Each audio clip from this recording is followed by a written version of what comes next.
In her new book, Taste and See, Experiencing the Goodness of God with Our Five Senses, Ginny Kubitz Moyer offers us a beautiful examen that invites us to reflect on the smells of childhood. My reflection was that examen opened up a world of childhood memories. I remembered how I loved the smell of my mother's cooking when I came home from school.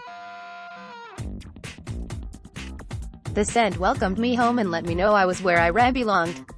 I also remembered holding up clean clothes to my nose, inhaling the warmth of my mother's love.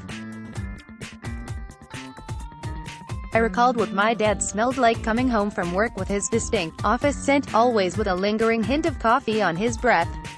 Each of these scents reminded me of when I first knew that I was loved, through the gestures of love that my mom and dad offered me daily, feeding me, keeping my clothes clean, and working to provide money for our family. The heartwarming smells I remembered showed me where I first encountered God as a young child, through my parents' love.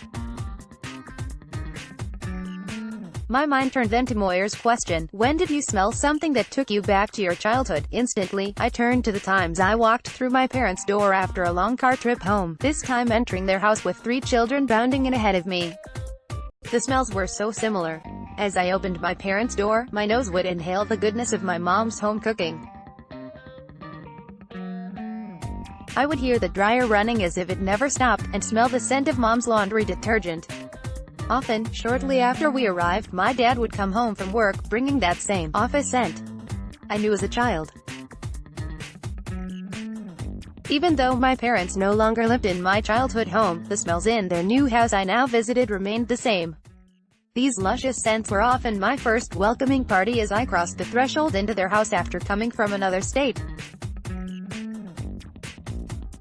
They beckoned me to enter the place I knew I would always belong.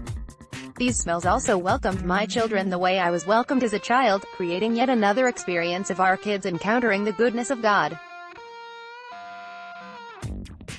Today's 31 Days with St.